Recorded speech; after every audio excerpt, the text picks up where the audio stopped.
Milí priatelia, je tu ďalšia epizóda. Toto je ďalšia epizóda, ktorá vám prinesie zimomriavky a iné problémy do vašeho života, ktoré sú nepodstatné. Ako by som práve porodil sliepku, to není dokonalý, ale v každom je nejaká dokonalosť. Dobrý deň. Čo nás dneska čaká? Ťažko povedať. Takže dneska nás čakajú dokumenty alebo zábery, ktoré odtajnila americká armáda. Takisto sme sa pozreli, lebo všetci tvrdia, že iba Američania majú problém identifikovať neidentifikovateľné, ale to nie je pravda. To znamená, že sa pozrieme tajnené zábery od americkej armády. Toto odtajnenie prebehlo v roku 2020.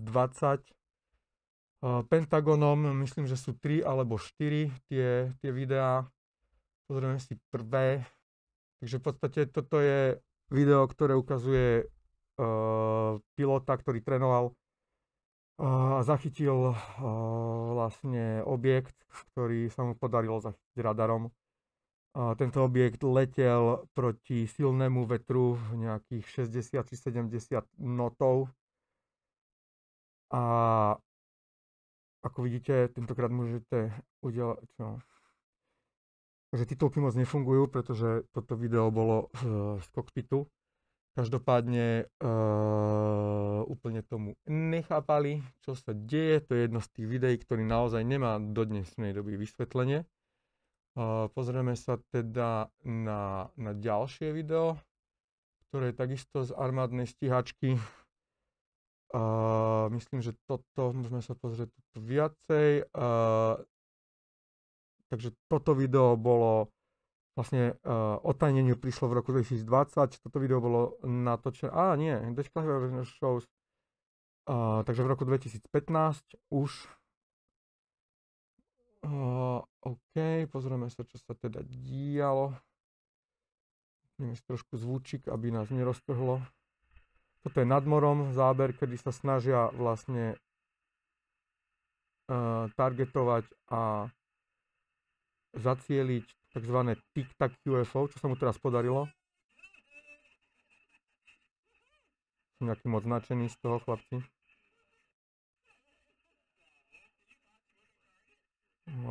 Takisto letí proti silnému vetru a vysokou rýchlosťou, neviem, kde tam máte čísla.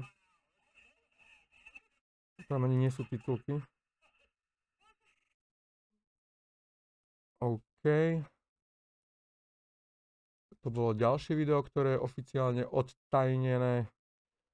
Tu máme nejaké ďalšie veci. Tu je Pentagon. To je z New York Postu, aby ste si nemysleli, že si tu vyberáme nejaké médiá, ktoré sú nejakým spôsobom len čisto konšpiračné, hej. Takže sa pozrieme, čo sa tu teda dialo. Pentagon zverejnil ďalšie UFO videjko z Stredného východu. To bolo 21.4. dokonca, OK. Vlastne posledné dva roky, myslím, že boli 3, alebo dve výpovede v Senáte, pred Senátom. A tam nemôžete klamať. Vtedy bolo vlastne zverejnené to posledné. Volá sa to nejako Jellyfish UFO, alebo niečo proste na tento štýl. Takže sa na to pozrieme.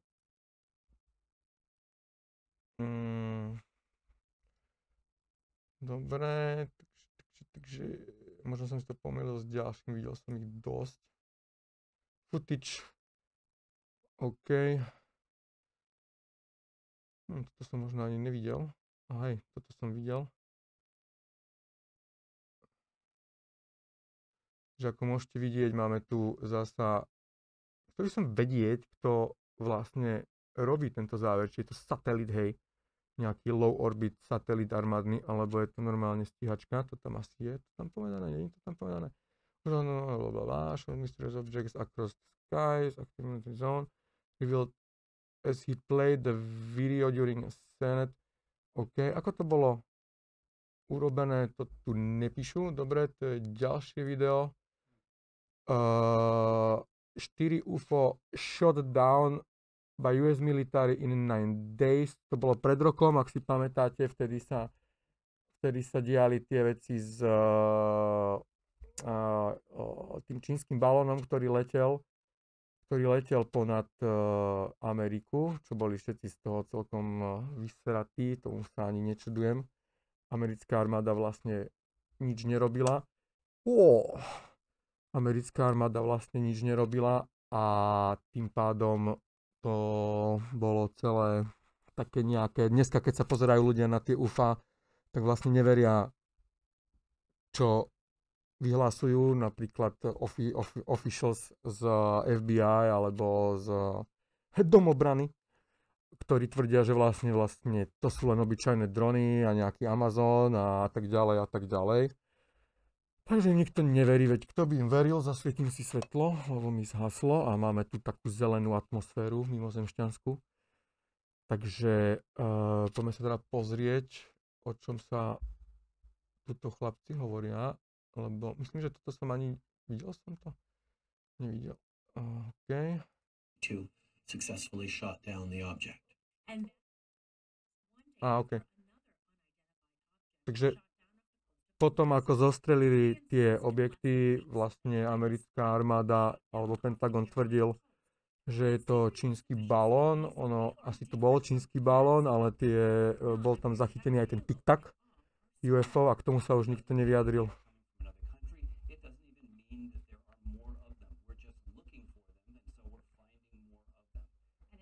Takže ako náhle ich začali hľadať, tak zistili, že ich je viac a viac.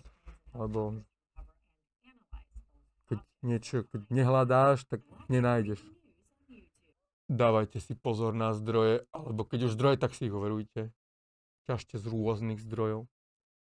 Takže South Asia, toto je z Ázie, aby ste netvrdili, že všetko sa deje práve v Amerike.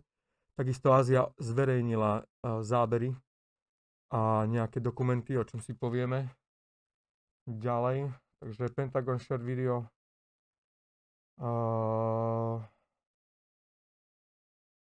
OK. Military drone. Middle East. Video bolo urobené 12.2022. Takisto oficiálne nevysvetliteľná vec. Myškami blbne, asi preto, že rozprávame o mimozemšťanoch. Nech sa môžeme pozrieť. Potom je akože ťažké tomu neveriť, keď oni nevedia, čo to je. V podstate deje sa toľko vecí, že ten záujem verejnosti ani nie je asi potrebný.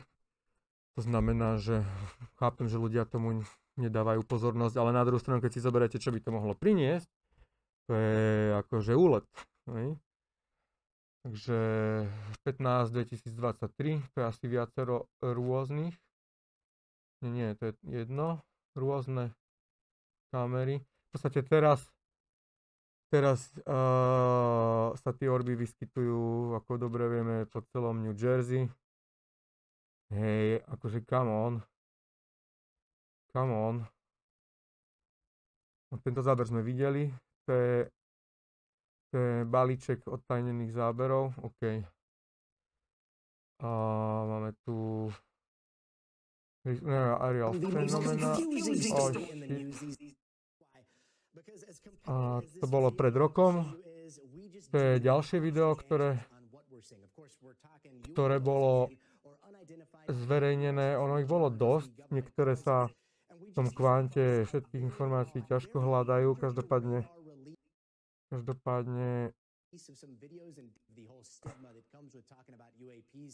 vyšla aj príručka pre policajtov nedávno od toho incidentu v Las Vegas, kedy bolo 50 policajných aut okolo domu, kde tvrdili, že videli UFO, nakoniec sa to nejako ututlalo. Samozrejme, je toho tak veľa, že v Amerike dostala americká polícia, alebo nejaké New York PD, proste policajti dostali príručku, ako sa chovať, keď niekto nahlási UFO, keď vidia UFO, alebo UAP, keď sa proste niekto povie, že ich unesú. To je tiež veľmi zaujímavé. Prečo by to robili, keby to nebolo potrebné? Tu máme ďalšiu, to bolo asi predtým. OK.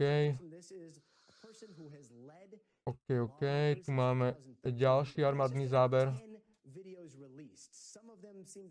10 videí bolo teda releasnuté od roku 2013.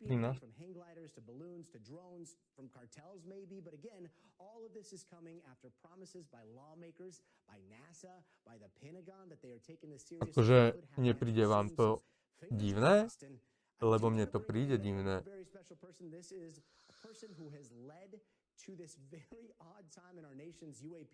OK. Ľudia ako Secretary of Defense, čo je niečo ako minister vnútra pre Ameriku, každopádne bývali alebo vysoko postavené osobnosti v rámci americkej armády a projektov sa rozhodli v poslednej dobe vypovedať pred kongresom. Pred kongresom vypovedať znamená, že by ste tam akože nemali klamať, hej. Len si to skrátke zhrnieme, takže v roku 2022 americká vláda oficiálne zverejnila 3 videá, ktoré ukázali neidentifikovateľné lietajúce objekty, ktoré boli zachytené americkými pilotmi. 3 je toto Tic-Tac UFO, kde sa vlastne ten Tic-Tac pohybuje neuveriteľnou rýchlosťou a keď sa stíhačka priblíži k tomuto objektu, ten zareaguje a okamžite zmizne. Je to ťažko vysvetliteľné, čo sa teda stalo, preto si nad tým asi lámu hlavu aj Američania. Ďalší bol tzv. Gimbal, objekt, ktorý sa otáča vo vzduchu. Tento pohyb vyvolal veľa diskusí medzi odborníkmi. A v letectve objekt sa pohybuje proti vetru, niečo, čo by bolo pre konvenčné lietadla nemožné, a ešte v takej rýchlosti. Takisto je problém ich zachytiť tým radarom a keď sa k nim priblížite, tak uletia. Že akože je to také hociaké. A ďalší sa volá Go Fast. Na tomto videu je zachytený objekt, ktorý letí naozaj neuveriteľnou rýchlosťou nad hladinou mora. Piloti, ktorí sledovali, nemohli uveriť vlastným očiam podľa reakcií. Takže čo môžu byť tieto objekty? Sú to len výplody mysle alebo výplody Matrixu? Alebo sú to reálne mimozemšťania, akvameni, interdimenzionálne blablabla, môže to byť hocikto. No neverím, že sú to Číňania. Tieto zábery vyvolávajú naozaj otázky, ktoré si kladieme celé 10 ročia. Sme vo vesmíre sami, alebo nás niekto sleduje, ako v Orwellovej knihe, alebo je to simulácia. Dajte vedieť, čo si myslíte, aby sme si mohli pokecať v epizóde, v ktorej si môžeme pokecať. V tejto epizóde len hovorím, čo som našiel, čo je teória a čo hovorí internet. Taktiež Veľká Británia zverejnila oficiálne armádne dokumenty. Niekedy v roku 2008 a 2009 boli k dispozícii iba do roku 2020, čo je zaujímavé, pretože až teraz sa ľudia, alebo teraz by ľudia začali podľa mňa hľadať v nich. Zahŕňa, myslím, vyše 5000 hlásení o UFO od verejnosti, armády, vrátane záberov, opisov UFO v blízkosti významných miest, ako je Stonehenge, parlamentu, amerických základní, jadrových základní a tak ďalej. Myslím, že tu sú zábery. Jeden zo záberov je Stonehenge, kde sa UFO pohybovalo a poletovalo si krásne. Možno, že používalo silu druidov a predkov. A potom máme tu nejaký prípad život mimozemšťania v Karlsite, o čom si povieme viac na budúce, nájdete v popise. A ďalej tu máme pozorovania oranžových svetiel v lete roku 2009. Česká republika má tiež bohaté skúsenosti s UFOm. Češi majú radi UFO a nielen UFO, ale aj knedlové pso zelo. A to kľudne zapijú 5 pivami. Pivo majú dobre a s tým pomohli mimozemšťania s tým. Každopádne v Českej republike to bolo niekedy z 90. rokoch. Žiadne oficiálne dokumenty o tom nie sú. boli opisované alebo pozorované objekty vo vojenskom priestore Brdy. Média ako iDnes a Novinky.cz občas informovali o anomáliách, ale bez potvrdených záberov a taktiež asi bez nejakého veľkého záujmu verejnosti. V Nemecku, okrem toho, že včera bolo zachytené video, alebo predvčerom, bolo zachytené video nad základňou Rammstein a nad ňou letel líder skupiny Rammstein v orbe, ale nie, bolo pozorovaná taktiež nejaká gulá sféra, to isté, čo pozorujú v New Jersey v Nemecku nad americkou základňou. Informoval o tom nejaký denník Bild, myslím, ale taktiež sú správy o UFO z 50. až 90. rokov. Niekoľko prípadov bolo tajnených v 90. rokoch a obsahujú prípady UFA pozorovaných v období studenej vojny, zachytené radarom alebo očitými svedkami. Veľakrát to bolo práve pri jadrových pokusoch alebo pri jadrovej hrozbe, preto možno sú naši milí mimozemšťania tu aj teraz, aby v podstate zabránili tomu, že sa ako rasa úplne vybijeme. V Japonsku odtajnené zatiaľ nič nemajú, ale takisto podporujú nejaké výskumy v rámci astrológie. K tomu sa môžeme dostať, že NASA sa rozhodla zmeniť astrologický kalendár. Každopádne to, v akom období ste sa narodili, nemení vaše znamenie, aj keď sa vám to chcú nanútiť. To môže zase nejaký Mandela efekt. Rôzne veci sa dejú, podporujú sa rôzne výskumy. Peniaze danových poplatníkov chodia do rôznych vecí. Takže UFO je veľkou témou aj v americkom kongrese, to vypočúvanie v kongrese. Prejdeme si to celé, bude to dlhšia epizóda, lebo asi je o čom hovoriť, keď už teda kongres sa to rozhodol spraviť. Ďalšie triky, ďalšia manipulácia, ďalšie konšpiračné teórie, ďalšie informácie, ktoré nám netreba. Šťastný život. To bolo všetko. Lúčim sa s vami v tejto trojici. S tebou, aj s tebou. Dovidenia příště.